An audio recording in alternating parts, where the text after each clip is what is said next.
Muy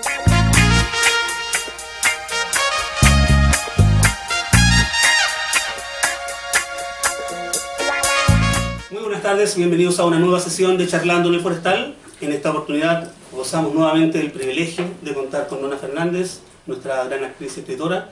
A propósito de la edición definitiva de Mapocho, vamos a comenzar como siempre robándonos la información de la solapa, que dice que Nona Fernández nació en Santiago de Chile en 1971, lo cual es horrible porque significa que para variar el escritor es menor que yo. Creo que todos son menores que yo, pero estoy demasiado viejo. Actriz y escritora, como tú misma te defines, más actriz que escritora, elegida en 2011 por la Feria del Libro de Guadalajara como uno de los 25 secretos mejor guardados de la literatura latinoamericana. ¿Sigue siendo un secreto?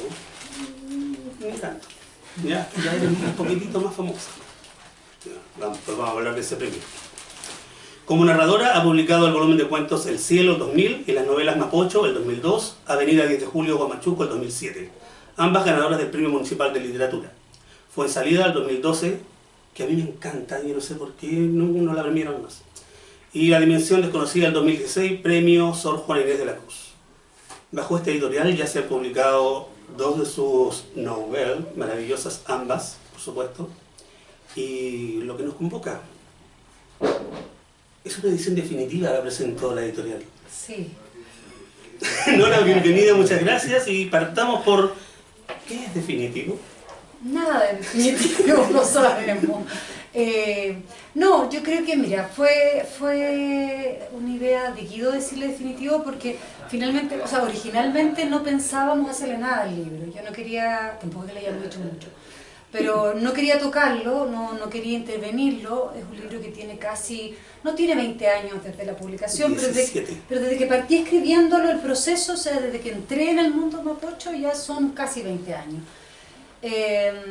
Y no quería modificarlo, simplemente hacer una nueva edición. Pero me pasó que cuando empezamos a trabajarlo encontré que le faltaba un poquito de edición de estilo, que el libro en rigor no la tuvo en su momento, o la tuvo muy mínimamente. Y habían comas que encontrábamos que estaban mal, cacofonía, de pronto alguna frase que se caía. Y hicimos esa que yo diría que es más bien como una peinada del libro, es como un arreglo cosmético. Un arreglo muy cosmético, la estructura es la misma, no hay nada distinto salvo eso. Y las intervenciones que Guido también, el editor aquí presente, el culpable, quiso hacer en relación a algunas imágenes que el libro tiene, que eso es de curatoría de él. Sí. Y además unas imágenes finales, claro, esas son las imágenes que él fue poniendo. Yo las muestro en la cámara mientras tú hablas. Y además, quisimos hacer un epílogo, no, prólogo, porque siempre me cruzo un prólogo que hablara un poco también de lo que es revisitar un libro que uno mismo ha escrito hace ya bastante tiempo, sobre todo cuando es el primero, y algunas imágenes posteriores que son del cuaderno de apuntes que yo tenía, que a Guido por alguna razón le pareció interesante ponerla. Y eso configura esta nueva edición, que sí, es definitiva porque yo ya no la tocaría más, sin duda que ya no. Hice como ese pequeño trabajo que aún como que no pude dejar de hacer, no pudimos dejar de hacer. Y eso es lo que constituye lo definitivo, ¿no? Eso lo han presentado como un trabajo de memoria. ¿Cuánto de memoria puede haber en una novela? En una novela, en cualquier novela. Bueno, las tuyas siempre tienen mucha de memoria. Claro, para mí mi principal material de trabajo es la memoria. Si pensamos que lo único que somos es la memoria, creo que no existe otro material de trabajo. Nos configuramos a partir de lo que hemos hecho, de lo que vamos guardando atrás, ¿cierto? De esta cantidad de vidrio roto que tenemos en el hipotálamo ahí como trocitos de vida. Y esos trocitos de vida a veces son muy lejanos y a veces se van constituyendo a partir del ahora mismo. O sea, yo digo esto y ya se transformó en pasado. Por lo tanto, creo que es lo único que tenemos para escribir. Es la memoria, el recuerdo de algo, el intento de sujetarla y evaluarla y reflexionarla para intentar iluminar un poquitito el presente y el futuro, ¿no? Últimamente ha habido como una problemática con este asunto de la memoria. por la fake news y porque alguien está intentando manipular reescribir nuestra historia, nuestro ¿no? pasado reciente, Claro. que es justamente con uno de los elementos principales de tu literatura.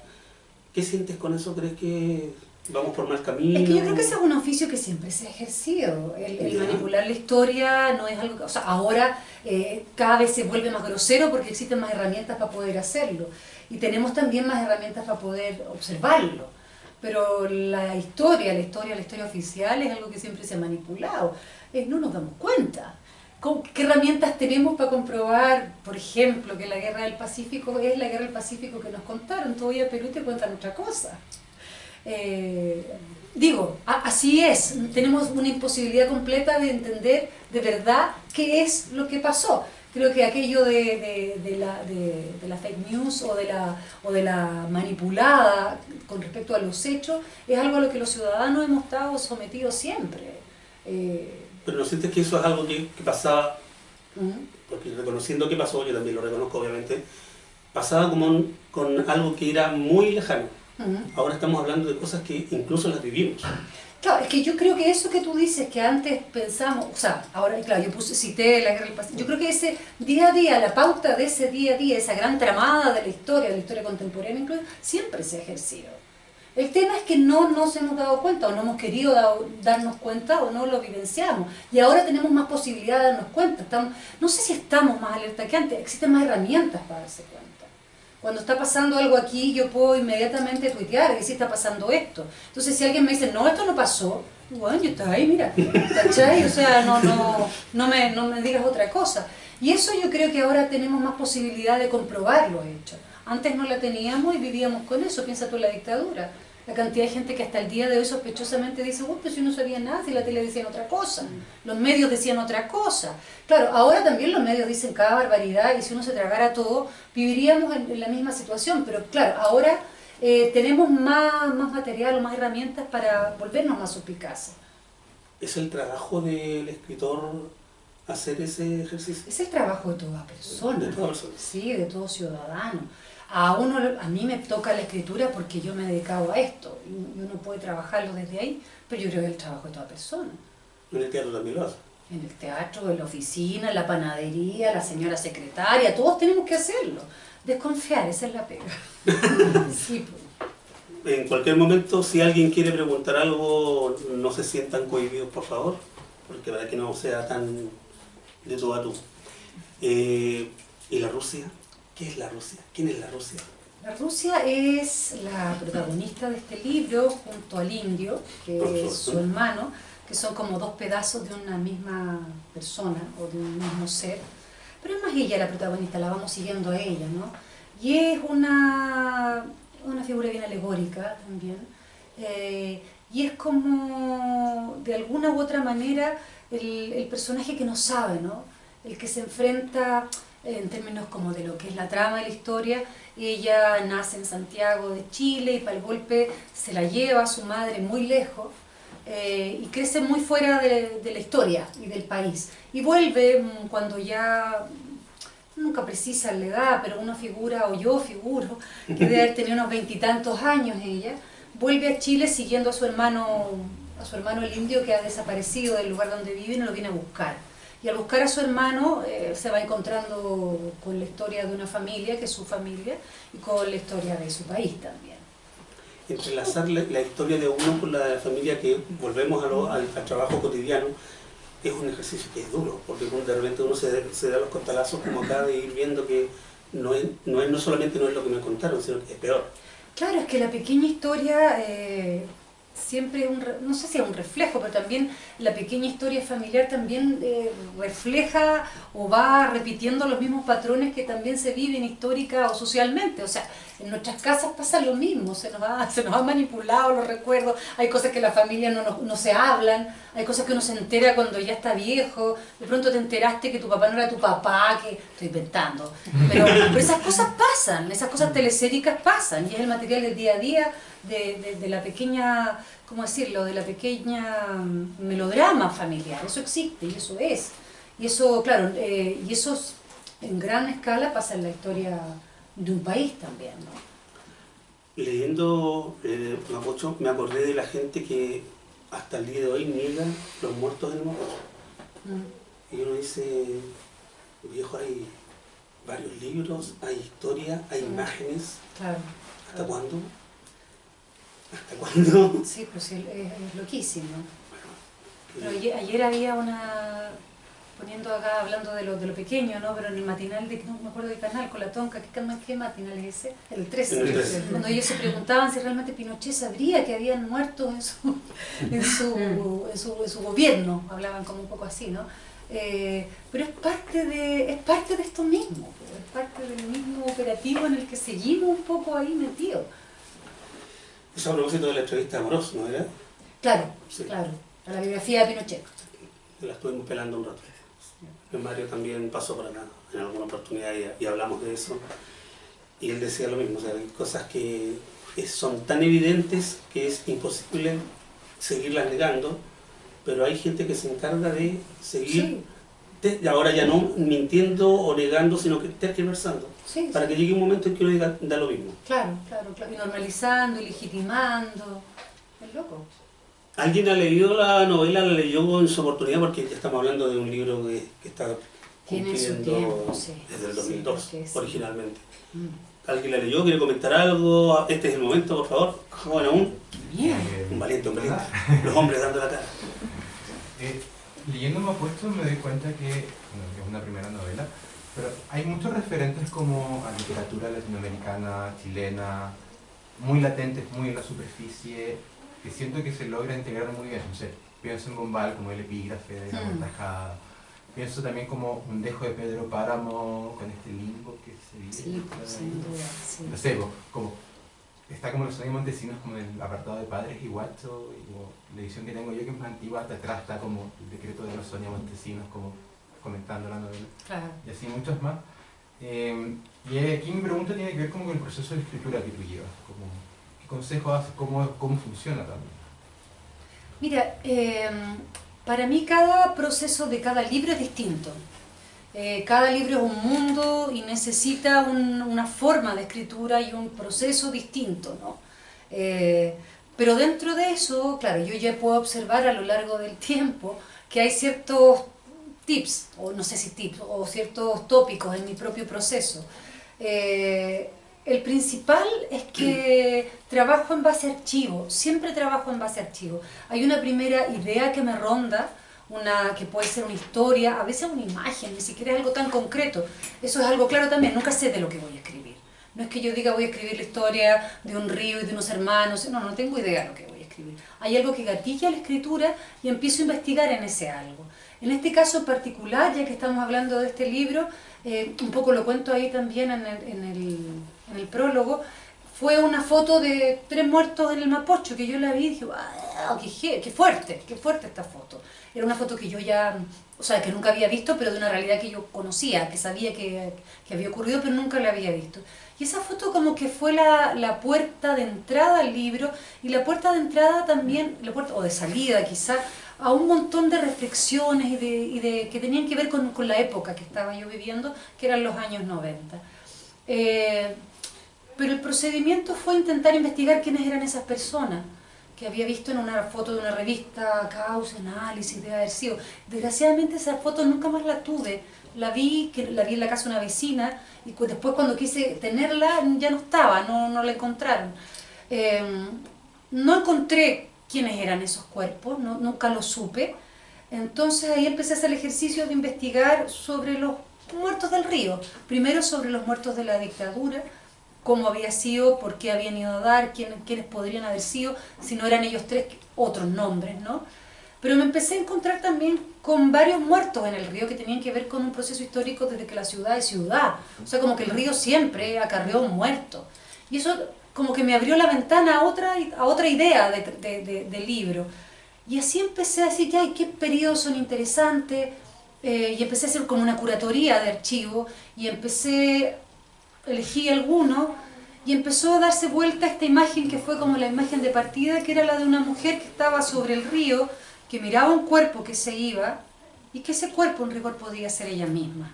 esa mujer que podría haber sido yo, mirando esos cuerpos que eran del pasado, que podrían haber sido los míos, se transformó en la Rusia, que se miraba a sí misma en una época paralela distinta, en un tiempo medio cíclico y extraño, que es el que se compone este libro. Y en rigor empecé así, cuando ya tengo mucho archivo, que eso es como un procedimiento que siempre hago, lo voy guardando, y después me pongo a escribir una especie de trama, que ya en este caso que la abre la Rusia en el río, y esos archivos empiezan a caer solos, que en el fondo van levantando un imaginario, que ya no es tan procesado intelectualmente como este archivo me sirve para esto y esto para esto, sino que ya está en uno. O sea, hay un trabajo como de investigación anterior muy grande, que tiene que ver con archivos y que también tiene que ver con libros, películas, documentales, piezas de arte, cosas que tengan que ver un poco con el universo que yo ya empiezo a entender que va a convocar el libro y que me iluminan hacia distintos lugares. Poesía, no tiene que ser algo necesariamente concreto, también puede ser algo muy concreto, ¿no? Y todo eso empieza a dar vuelta en uno y en la gran juguera que uno es, y empieza a tomar forma. Esa tomada de forma dura para mí harto tiempo. Puede ser 1 o más años, en los que estoy más o menos concentrada, lo que puedo, porque finalmente, claro, no soy una escritora profesional, yo hago muchas otras cosas además de escribir, para poder sobrevivir también. Entonces, claro, no es que me levante escribiendo y me acueste escribiendo, pero cuando ya estoy en la escritura, intento darle por lo menos unas media jornada diaria. O sea, cuando yo ya cacho que ya esto ya se viene, ya investigué mucho, ya están los archivos, la imaginaria, estoy lista, intento darme ese tiempo, que es una operación incluso como doméstica, ¿no? Y de Cartagán, ya esta plata que está aquí va a quedar aquí, y esto que estaba aquí, esta pega se traslada ya, para poder hacer ese tiempo, ganarme ese tiempo o hacerme ese tiempo. Y me organizo para poder autobecarme y tener la posibilidad de escribir por lo menos media jornada diaria. A veces este libro fue maravilloso porque yo me dediqué, por lo menos, partió así, como con esa organización de robarle tiempo al tiempo, y luego me detuve como 8 meses solo escribiendo. Y creo que es la única vez que lo he logrado así del todo, y fue súper bueno, súper lindo, está siempre en ese espacio, ¿no? Que no te interrumpe, eso es súper bueno.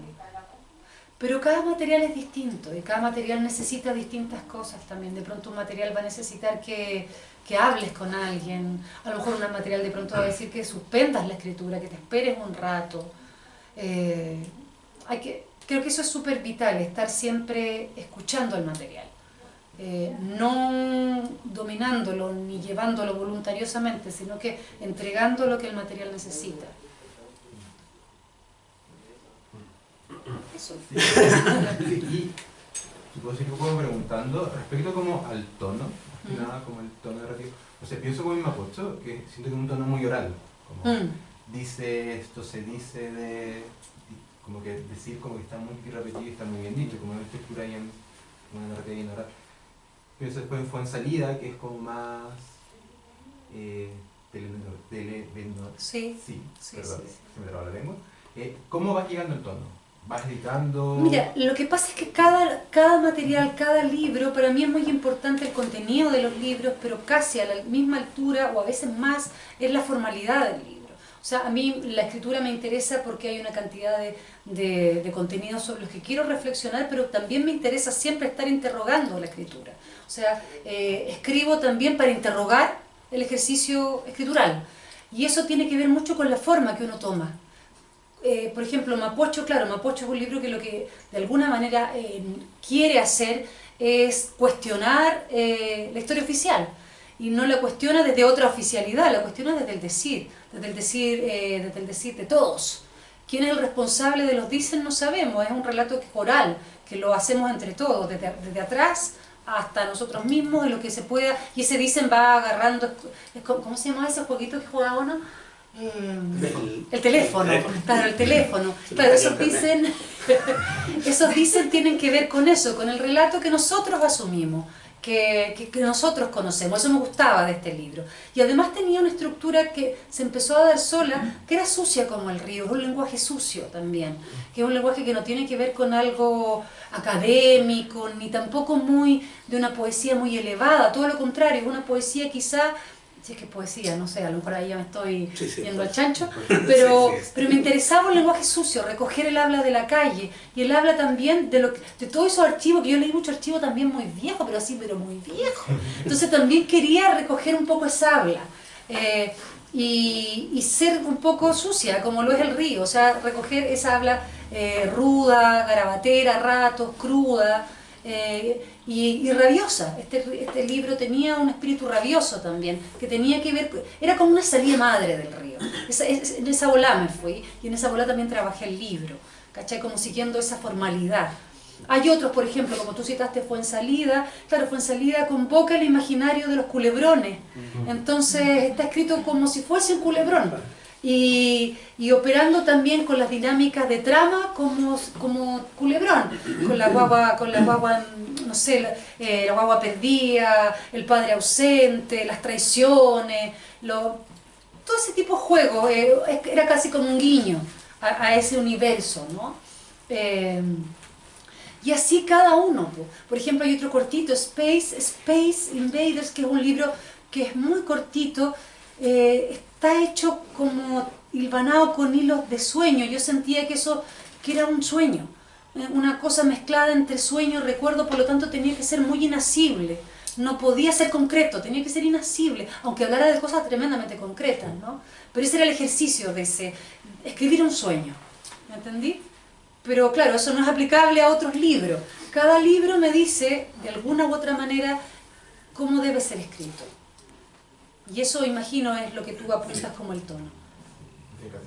A propósito de archivos viejos y todo y hablando de años, y de que se nos cayó el carnet entre medio. El teléfono. Entretenido. ¿Cómo sientes o cómo has visto que ha envejecido Mapocho?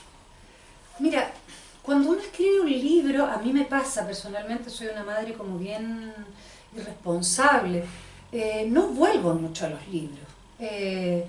Yo creo que Mapocho yo no lo había leído de nuevo otra vez, lo publicamos el 2000, ¿cuándo dijiste? 2002. Hace 17 años, y yo no lo leí de nuevo, porque ya salí del universo Mapocho y me metí en el universo de Julio Guamachuco, que era el siguiente libro, ¿me entendí? Entonces eso quedó allí. Me pasó, el libro ha tenido algunas traducciones, y claro, cuando uno va a lanzar esos libros, tenéis que acuñar un poco el discurso que tenía y cuando escribiste el libro. Entonces ahí lo que hago normalmente es meterme en las entrevistas que di, o en los mismos libros de apuntes que yo tenía cuando estaba haciendo el libro. Y ahí y leo un poquito, porque normalmente uno tiene que leer, quizá ya una lectura, y lo vuelvo a leer. Pero no había entrado en el libro, de verdad, no había entrado, y ahora entré. Con todo, entramos con todo de nuevo, y el ejercicio es como ver la grabación, como cuando uno ve una fotografía de uno de hace 20 años, que uno dice, sí, este soy yo, sin duda que soy yo, pero también ya no soy yo, pero también aquí este es el germen de lo que soy yo, para bien y para mal, o sea, todo lo bueno y todo lo malo que salió de ahí, yo lo reconozco y lo asumo, y es un ejercicio súper loco, para mí ahora fue súper extraño, porque además es una primera novela. Yo siento que acá se fundó todo lo que he seguido haciendo. Siempre, o sea, todo el gran territorio que he ido profundizando, buscando, trabajando, ya estaba aquí. O sea, incluso como que fue sorprendente. Ya estaba aquí. Yo aquí ya lo había fundado. Ay, esta cueva, perdonen. Me suena. Ya lo había como que trazado. Y lo que he hecho de ahí en adelante es ir rinconcito por rinconcito, observando lo mejor, profundizando más, ampliándolo desde la actualidad, sin duda, con más oficio, con más experiencia, con más herramientas. Pero es mi ombligo, estoy ahí, estoy amarrada a ese libro, ahí nací, es como que ahí nací. Y tú dijiste que te habías tenido que meter de lleno. ¿No tuviste la oportunidad o no has hecho el ejercicio de mirarlo desde fuera? Es que nunca uno sale de sí mismo, pues loco, uno puede observar una foto de uno, pero sigue siendo uno. Entonces es difícil salir del todo. O profundiza más en la pregunta. Era a propósito de que tú no eres como otros autores, afortunadamente, y lo digo porque me siento orgulloso de eso, no eres la autora de Mapocho. Ya, sí, sí, sí. Que es el típico, no sé si temor o karma que llevan los autores que cuando escriben puede ser el primero, que como en este caso podría haber sido el segundo, que fue el libro explotó. Oh, Nona Fernández. Y de ahí para siempre la wincha dice, la autora de Mapocho. No es tu caso.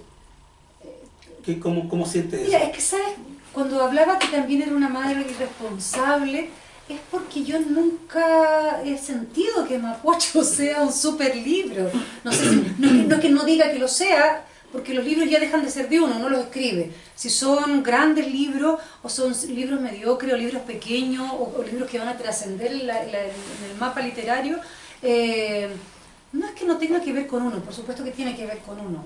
Pero ya no sé hasta qué punto es materia de uno, esa es la verdad. Porque hay operativos que tienen que ver con otras cosas y yo estoy acostumbrada a eso también. Yo soy mujer, soy escritora, no vengo de una élite cultural. Entonces estoy acostumbrada a que los grandes operativos en los que se construyen las cosas en general, yo no pertenezco a esos operativos. Entonces de pronto, claro, empecé a darme cuenta que Mapocho se leía en las universidades, por ejemplo. Lo entendí 10 años después de haberlo escrito. Y que además se leía bastante en las universidades y que hacía mucho eco en distintas universidades. Me llega un editor desde Alemania que lo quiere editar porque el libro no sé quién lo había llevado y empiezo a ver que el libro tiene una vida que es una vida ajena a mí, no sé si te das cuenta. Entonces ahí yo empiezo a entender que es un libro que ha tenido cierta relevancia para un público, pero no lo sabía. Voy a ser súper honesta, no lo sabía, porque paralelamente yo estaba trabajando otros proyectos con mucha dificultad para publicar, ¿me entendí? Haciéndome un camino. Entonces cuando uno está en la guerrilla, no tiene idea en qué quedó esto, ¿me entiendes? Y nunca lo sentí así. Con el tiempo me he dado cuenta que es un texto importante, que ha tenido cierta relevancia y yo misma, dentro de mi propia biografía literaria, le he dado el espacio que tiene, que es el espacio fundacional. O sea, yo vengo de aquí, lo digo, sin duda. Es un libro para mí importantísimo, en mi trayecto. Pero eso que tú dices como de alguna manera estar vinculada a cualquier éxito que pueda haber tenido el libro, no sé. No. Es que es un libro extraño porque no tiene ese éxito editorial. No. Pero es un libro que ha circulado así a todos los que nos convoca acá. Claro, y la palabra éxito es una palabra mierda, ¿no te parece? Sí, yo creo que es una relevancia, ¿no? O sea, es un libro que nunca ha dejado de estar. Y eso, los que escribimos sabemos lo difícil que es también. Que un libro tenga presencia, insisto, lejos de cualquier operativo comercial. O sea, ninguno. Yo sí creo que sí influyó, que fue su primera publicación, la hizo Planeta, que claro, Planeta era una editorial en ese momento importantísima, que los libros estaban. O sea, en una primera edición, que fueron creo que 2000 ejemplares, los libros estaban en las librerías, tuvo un buen lanzamiento, circuló. Pero así como muchos colegas que publicaron en ese momento, esos libros ya desaparecieron, muchos desaparecieron. Y este libro que estamos hablando de él, estamos juntos, 20 años después hablando del libro. No desapareció. No ha desaparecido, claro. Sí, ya mencionaste... Perdón. Disculpa. Sí. La muerte. En nuestro continente la muerte se establece, tal vez de manera así como masiva, desde la llamada Santa Inquisición, en donde no se buscaba terminar con el delito, sino preservar la fe. Paradójicamente hoy día podríamos hablar que tampoco se piensa terminar con el delito, sino preservar el mercado. Pero junto con eso, eso de la muerte asociado a la extinción golpea fuerte porque golpea de manera universal. O sea, hay especies ya extinguidas, otras que están en amenaza, y dentro de esas amenazas la especie humana. Junto con eso, paralelamente, surge todo esto de la virtualidad, que es algo que nosotros no podemos dimensionar para dónde apunta, para dónde va, en qué va a terminar o en qué se va a desarrollar. Yo lo relaciono con el par de compadres que estaba mirando en la salida de las carabelas de Colón y nunca supo qué pasó. Oye, mira, Manolo, allá hay unas, qué sé yo, que son unos tíos que creen que la Tierra es redonda. Ah, se van a caer porque la Tierra es plana, qué sé yo. Bueno, conversaron un poco más, murieron 20, 30 años después y nunca supieron todo lo que ocurrió y lo que está ocurriendo hoy día. Creo que eso un poco es la virtualidad para nosotros. Tú que has tratado el tema de la muerte en todos tus libros, que para mí me impactó mucho, sobre todo la descripción que tú haces en Huamachuco 10 de julio Huamachuco. ¿Cómo ves esa relación de la muerte, la extinción y la virtualidad? Porque en otra época, en la Edad Media, por ejemplo, nos habríamos dado una explicación religiosa. Pero hoy día ya no es una explicación religiosa. A la muerte, dices tú. A la muerte. Y la muerte y la relación con la virtualidad. A ver, ahí déjame... Perdona, lo último. Porque hay algunas definiciones que nos establecen que nosotros, nuestra existencia, es un paréntesis orgánico en un tiempo inorgánico. Y luego volvemos a ese espacio en donde todo sucede de manera simultánea y sin prohibición. Ese tal vez sea un consuelo. Qué bonito. Sí, yo soy tremendamente atea. Yo creo que lo que tenemos es esto y si hay más no tengo idea. Mi concepto es bien concreto al respecto. Pero me pasa que en términos sobre todo artísticos, creativos, me gusta la idea de poder convocar la posibilidad de vidas paralelas. O sea, creo que los libros y cualquier artefacto artístico y creativo nos otorga la posibilidad de una vida paralela o virtual también, como tú lo estás diciendo, ¿no? Desde la experiencia de la lectura, o sea, uno lee un libro y uno viaja a otros espacios, se transforma en otra persona, vive aventuras que jamás va a tener, ni podría llegar a tener, conoce otros planetas, no sé, a eso me refiero, ¿no? Pero además a mí me pasa en relación a la muerte, a la extinción, a la muerte, sobre todo a la muerte violenta, a la muerte que no sigue su curso natural, que es un poco parte del escenario al que nos hemos enfrentado históricamente siempre, la raza humana se ha enfrentado siempre.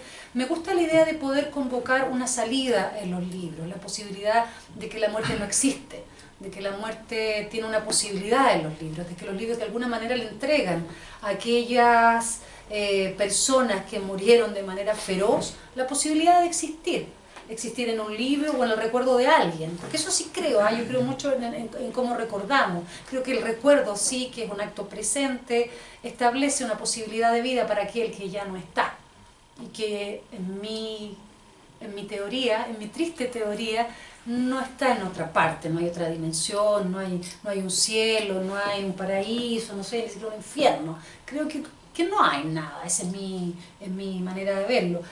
Pero sí está el arte, y está la creación, y están los libros, y está la memoria. Y creo que la memoria no le pertenece a una persona en específico, nos pertenece a todos, ¿no? Es una memoria colectiva. Y en ese lugar paralelo, en ese espacio paralelo, creo que la muerte no existe.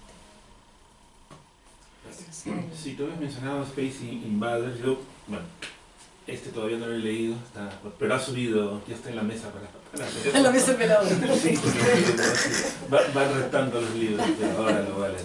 Pero leí Space Invaders y Chilean Electric.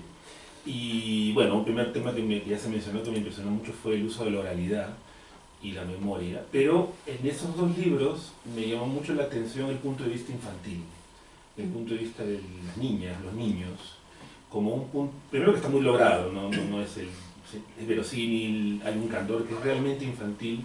Entonces ahí la primera pregunta es cómo logras eso, cómo es difícil uno retraerse a la infancia, digamos. Bueno, es complicado, es un punto de vista muy complicado, creo yo, muy difícil, pero me gustó además porque es un mecanismo que con ese candor, por ejemplo, no estoy, si estoy recordando bien, en Chilean Electric, bueno, Chilean Electric sí hay una memoria de la niña, la nieta, ¿no? Y en el otro son estos niños del colegio que con ese candor descubren el horror de la historia de la otra niña, ¿no? Claro. Y luego, por ejemplo, a mí me encantó, tal vez porque soy peruano, me encantó la reconstrucción de la actuación escolar del combate de Iquique. Porque es muy genial, tiene una dinámica espectacular, uno está ahí sentado mirándolo, pero además porque la mirada de los niños que actúan o lo ven, se nota la ficción, lo ficticio de la memoria histórica, ¿no? Claro. Es decir, los niños es como un juego, es una cosa de cartón piedra, literalmente.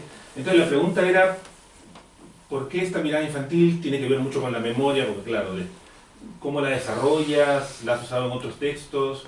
¿Cómo apareció? Me parece que es un recurso súper bueno. En esos dos, en Space, que es el libro del que más habla, claro, lo que pasa es que ahí apareció un archivo, que es un archivo real, que es el archivo Estrella González, que es parte de mi infancia. Entonces reconstituirlo era volver a ese momento. Estrella González es la hija de González Betancourt, que es un coronel de los Pacos, que es uno de los responsables de la muerte de los degollados, ¿no? De hecho era el que dirigía el comando degollado, y él no terminó, sino que era el papá de la Estrella, que era mi compañera del liceo, ¿no? Yo esa historia como que de pronto me hizo clic en la cabeza y dije, esta historia, ¿cachai? Y estaba en el archivo de mi vida, estaba allí, ¿no? Y recordaba que todos, un poco en el curso, en mi curso, teníamos pedazos de esa historia, y hice el ejercicio no de juntarlos a todos, pero de llamar, de intentar convocar los recuerdos de todos sobre ese periodo. Y claro, cuando uno, que les debe pasar a ustedes, cuando uno se junta con el compañero del colegio, parece que uno se vuelve más pendejo que nunca, porque empieza a hablar de las anécdotas y recoges el lenguaje y te vuelves un poco niño también, ¿no? Además, porque esta parte de la historia, sobre todo la primera parte, era cuando éramos niños, ni siquiera adolescentes, 8 años y todo aquello. Entonces,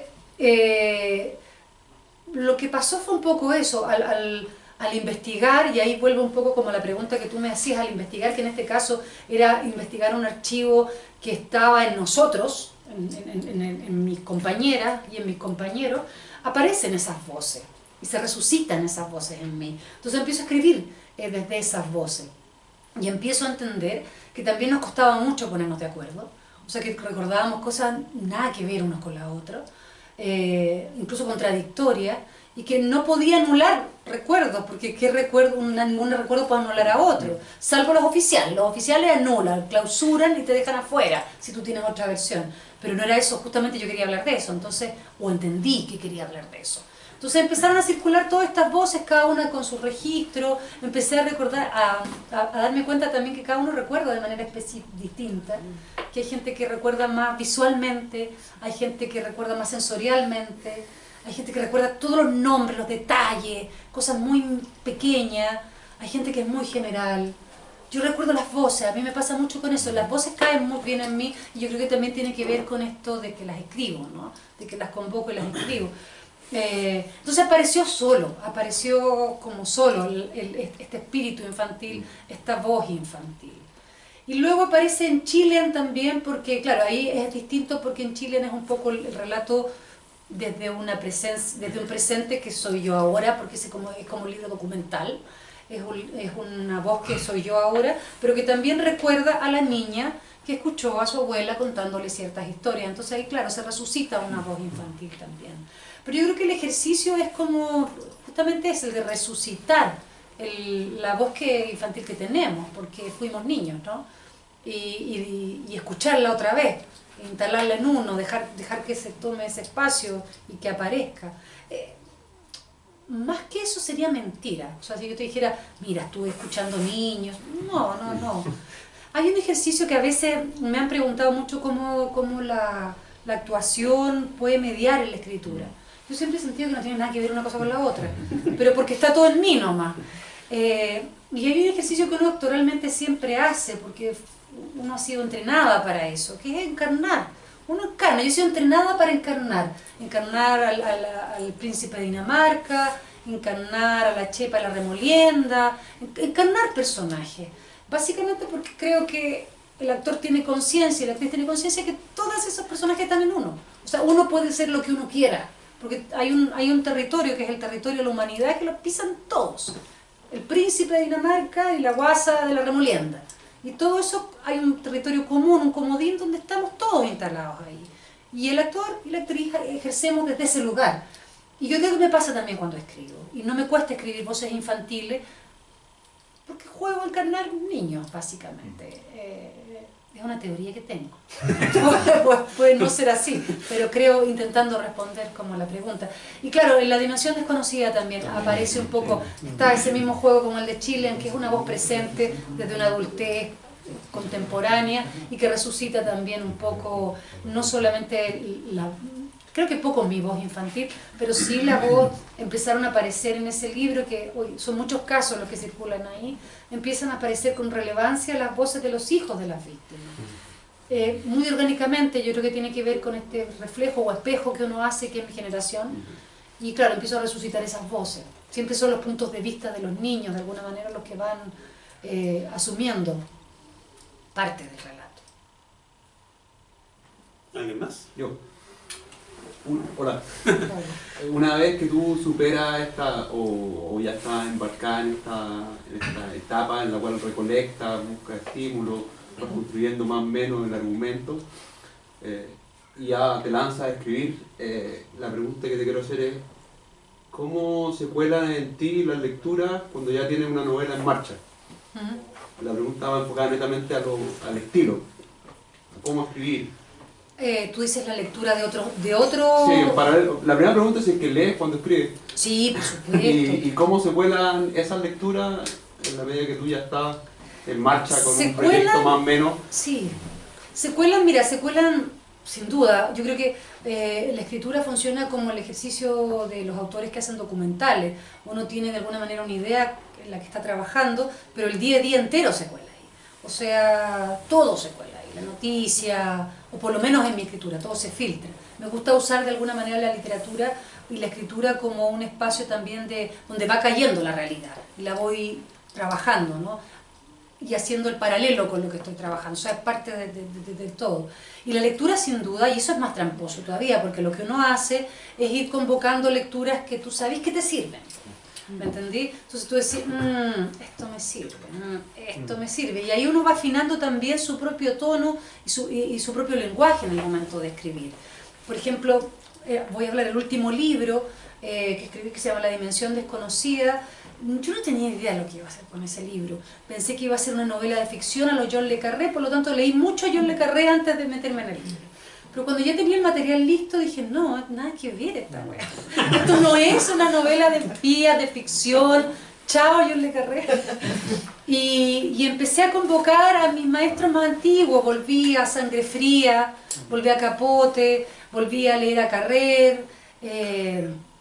Y dije, claro, este es el tipo de libro que parece que yo tengo que escribir con este material. Y ahí vuelvo a lo que me preguntaba el compañero de la esquina, lo que el material me va pidiendo. El material, yo lo vi y dije, ya, esto no va a ser ficción, esto es pura realidad. Es tan feroz que ¿para qué voy a meterle realidad? O sea, digo ficción, yo voy a organizar este material.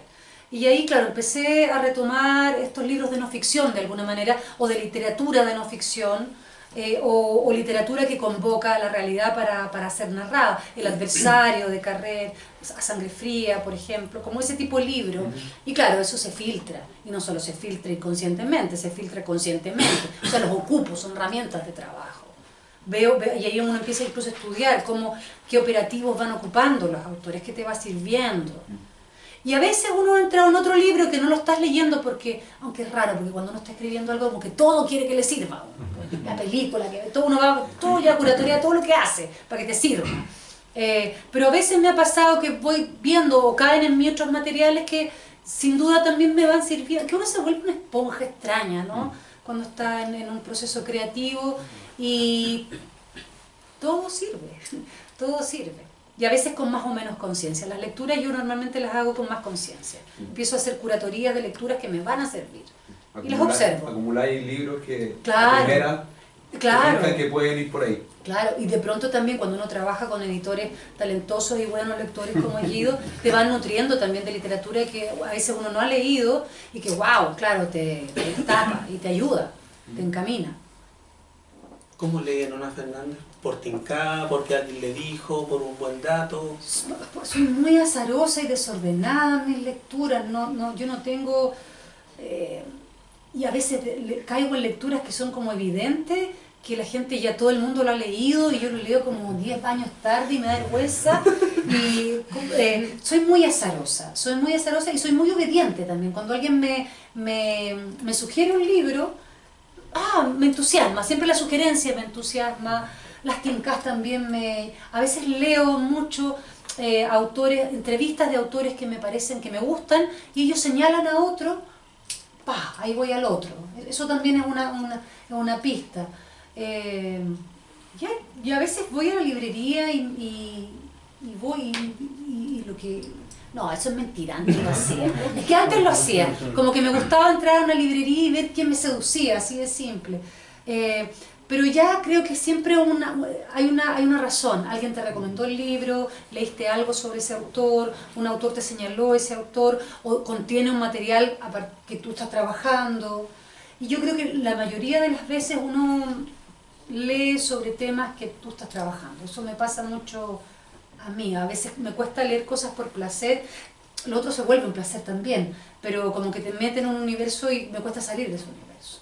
O también puede pasar de que lo que tú estás lo ves donde no estamos. Claro. En ese sentido, ¿no hay autores favoritos como el poder por un nombre? Porque de repente no son favoritos. Sí, hay autores favoritos, ¿Ah, sí? o que los estoy esperando. A Carrer yo siempre lo espero, por Todos lo ejemplo. esperamos. Claro, me pasó cuando descubrí a la Natalia Ginsburg, que claro, estaba esperando que llegaran las ediciones, las traducciones. Me enamoré de esa señora, mi tía, me encanta. Claro, me va pasando eso, pero también me gusta mucho y sobre todo hay una lectura que siempre hago y ese mapeo lo estoy intentando hacer siempre con mayor o menor eficacia, que es mapear un poco la literatura chilena contemporánea. Me interesa mucho lo que se escribe acá. Y eso es casi como una pega que hago. ¿Quién nuevo está escribiendo? No siempre puedo hacerlo todo, porque ahora la escena es súper efervescente, o sea, hay mucho escritor, mucha escritora que está trabajando, entonces, pero me gusta hacer eso. Los nuevos libros me los voy llevando, de eso también pasa como con Carlos, que tengo el libro, tengo el velador así como así, con los nuevos y las nuevas voces contemporáneas chilenas. Eso me interesa, eso lo espero, aunque no conozca a los autores. Aparece algo nuevo y claro, si está dateado es mucho mejor, si no está dateado igual lo leo o me interesa leerlo. Pero igual es un muy buen momento para la escena nacional. Es súper bueno. Sí, y para la escena femenina ni que hablar. Sí, hay muy buenas autoras trabajando. Sí. ¿Algo más? Por favor. Oye, pensaba en qué decisiones tomas cuando se enfrentan la no ficción y la ficción, porque por lo general, no sé, supe por ahí que eres súper fan de La Ñez Verdad. Sí. Y esos límites se corren entre el documental y la película documental, por ejemplo. Y en tu literatura está mucho eso. O sea, la recopilación es súper documental, pero la ejecución es súper literaria. Entonces, cuando se enfrentan estos dos espectros, ¿qué decisiones tomáis? Digo, ¿por qué terminan siendo novelas, a pesar de que tienen un bagaje súper documental? ¿Y por qué no crónica pura y dura? Mira, es interesante la pregunta, porque con el tiempo, si yo pienso en Mapocho, desde este libro hasta el último, esto es pura ficción. Hay archivo entre medio, pero todo el archivo está ficcionado, trabajado, ficcionado, escondido de alguna manera. Y en el último no hay nada, o sea, incluso la escena más doméstica en la que llevo a mi hijo al Museo de la Memoria es real, no es mentira, es real. Todo es real ahí, es pura realidad. Digamos que es puro archivo de distintas, archivo personal o archivo de la historia. Creo que he ido haciendo ese traspaso. Hay un libro que escribí que se llama Fue en Salida, donde hice un clic. Como que yo estaba escribiendo ese libro muy inspirada en ciertos archivos y en ciertos documentos, que en algún minuto dije, son tan lindos, ¿por qué los tengo que esconder si este material es tremendamente... O sea, pensaba, para mí una de las inspiraciones más grandes de ese libro que trabajé, que es un libro sobre padres e hijos, o hijas, más bien dicho, era don Sebastián Acevedo. Es súper loco, pero así funciona la cabeza en la autoría. Para mí era, ese libro está muy inspirado en Sebastián Acevedo. Para quien no sepa, Sebastián Acevedo es un padre que en dictadura se quemó a lo bonzo exigiendo por favor que le dijeran dónde cresta estaban sus hijos. Con tan mala suerte que mientras se estaba quemando sus hijos estaban saliendo de los lugares donde los tenían detenidos. Él nunca, sí, lo supo porque agonizó mucho rato y estuvo con ellos. A mí, como yo estaba escribiendo sobre padres e hijos y qué tanto podía llegar a ser un padre por su hijo o por su hija, claro, esta figura era importantísima y era un relato que lo tenía velado. Y después dijo, ¿por qué voy a velarlo? Y a pito de nada lo cruzan en el libro. Y empiezo a hablar de que las escritoras de Culebrones en ese caso tenían ciertos operativos de trabajo que eran los documentos adjuntos, y ponía, por ejemplo, este documento. Yo creo que hay una disonancia tremenda en el libro, es muy raro eso, pero eso es lo que hablaba, de cómo uno cuestiona la forma de escritura también con la propia escritura. Y a partir de ese momento nunca más pude esconder los materiales. Sentí que no tenía sentido esconder los materiales. Y tampoco esconder lo que el material inspiraba. Y ahí se volvieron estos libros que están los materiales, están los archivos, están las crónicas sobre las cosas, pero también están las reflexiones literarias y los caminos ficcionales, incluso que a veces esos materiales van proponiéndome. Y todo eso va cayendo en los libros. A mí creo que lo que he terminado haciendo, o lo que estoy haciendo en este momento, no sé lo que va a pasar en 5 años más, es justamente ese registro que es como del documental no periodístico, sino que el documental un poco más de autor, en el que hay un autor que procesa un tema, que lo investiga, que lo pone en relevancia, lo muestra, pero también va hablando de sus propias reflexiones, poéticas incluso a veces, sus propios paralelos que va haciendo con ese material, y los va entregando también y dándole un hilván que finalmente genera un sentido.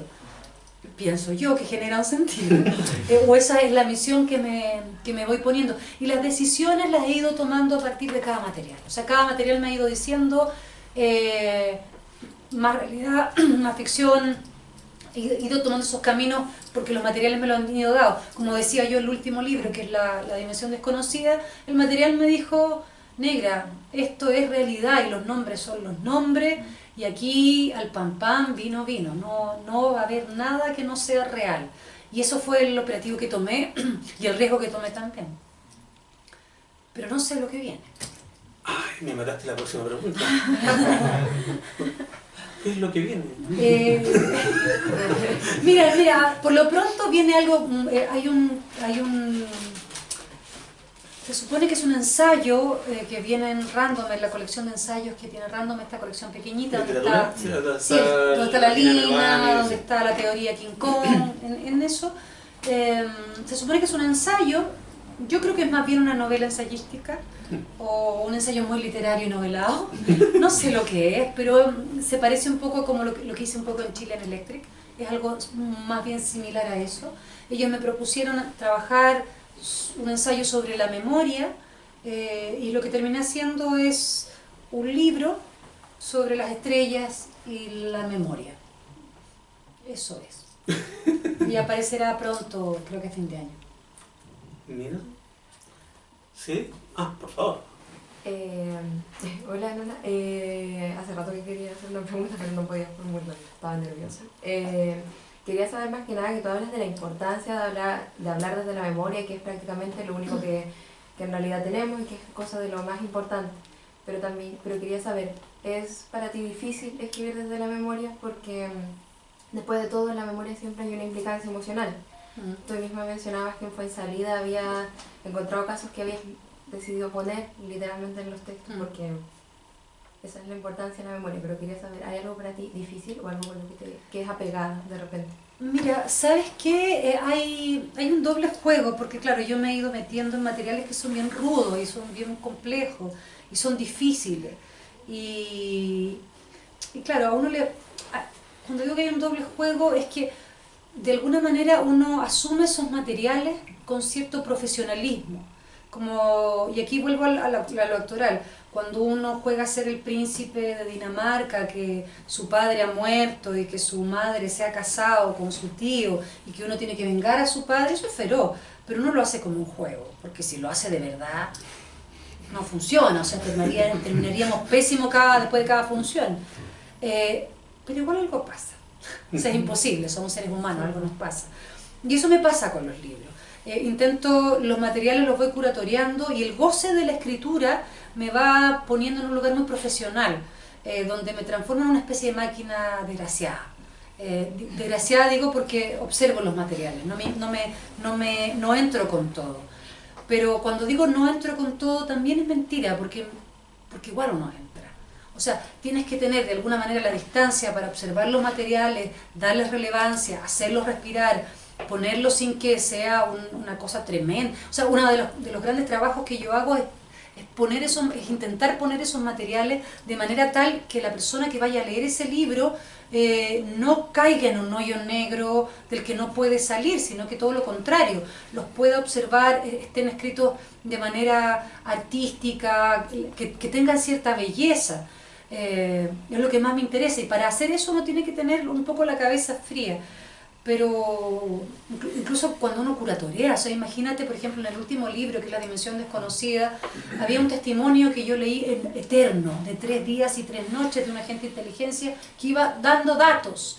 Y yo de esos datos dije, ya, yo quiero hablar de este testimonio, pero no podía ponerlo todo, porque todavía estaría escribiendo el libro. Entonces tuve que hacer elecciones, curatoriar, decir cuál caso es mejor para ponerlo en el libro. ¿Cuáles son más pertinentes? ¿Cuáles son más relevantes? Y no hay un caso más relevante que el otro, no existe. Y ahí yo empiezo a operar lo emocional también. Me siento más identificada con este.